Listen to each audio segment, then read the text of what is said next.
টাঙ্গাইলের মধ্যে অথেন্টিক খেজুরের রস খুঁজছেন? তো আজকের এই ভিডিওটা আপনার জন্য। হ্যালো অ্যান্ড আসসালামু আলাইকুম এভরিওয়ান, কেমন আছেন সবাই? আমি কিন্তু আলহামদুলিল্লাহ অনেক ভালো আছি।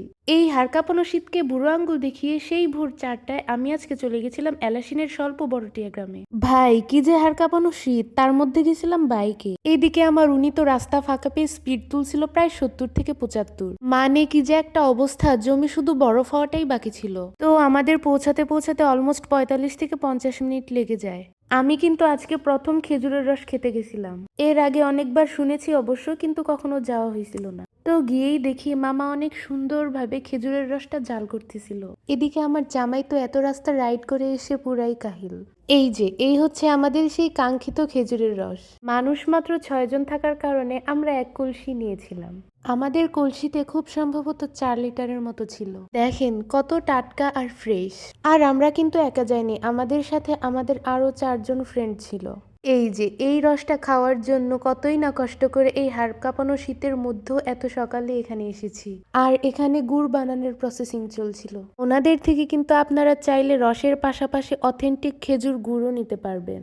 ডিরেক্ট ওনাদের থেকে নিলে কিন্তু একদম ফ্রেশ গুড় পাবেন। এখানে কিন্তু আমাদের মতো আরো অনেকেই রস খেতে এসেছিল, কিন্তু আগে থেকেই অর্ডার করে যাওয়ার কারণে আমাদের রস পেতে বেশি ওয়েট করতে হয়নি। যাই হোক, রসটা কিন্তু অনেক মজার ছিল। খাওয়ার শুরুতে একটু গন্ধ গন্ধ লাগলেও কিছু অংশ খাওয়ার পর বেশ মজাই লাগছিল। কি জানি, প্রথম প্রথম খাওয়ার কারণে হয়তো একটু অন্যরকম লেগেছিল। আপনাদের মধ্যে হয়তো এমন কেউ নেই যে এখনো খেজুরের রস খাননি, শুধুমাত্র আমিই বাকি ছিলাম, তাই আমিও যেয়ে খেয়ে আসলাম। আর সকাল সকাল টাটকা খেজুরের রস খেতে কার ভালো না লাগে বলেন তো? আমার তো অনেক ভালো লাগছে। দেন আমরা আরেকটা লোকেশনের উদ্দেশ্যে সেখান থেকে বের হয়ে যাই। তখন বাজে অলমোস্ট 6টা কি 6:30। সেখান থেকে অনেকটা কাছেই এলাসিন ব্রিজ ছিল, তাই আমরা ভাবলাম ব্রিজ দিয়েও একটু ঘুরে যাই। তো এখানে আমার হাজবেন্ড ব্রিজে যাওয়ার জন্য টোল দিচ্ছিল।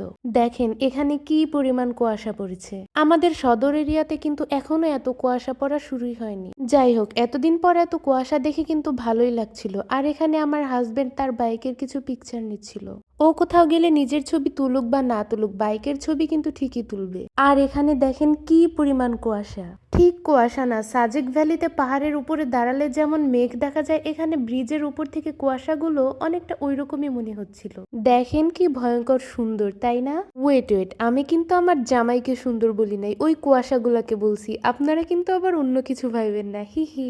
যাই হোক, এটা আমাদের টাঙ্গাইলের গরিবের সাজেক ভ্যালি। তো এরপর আমি সেখান থেকে চলে যাই ডিরেক্ট কলেজে আমি খুব একটা যাই না বললেই চলে, তবে আজকে আমাদের বছরের লাস্ট ক্লাস হতে ভাবলাম ক্লাসটা করেই আসি। আজকে এই পর্যন্তই। যারা আমাকে ফেসবুক থেকে দেখছেন প্লিজ ফলো করে দিন, এবং যারা ইউটিউব থেকে দেখছেন সাবস্ক্রাইব করে দিন। আল্লাহ হাফেজ সবাইকে।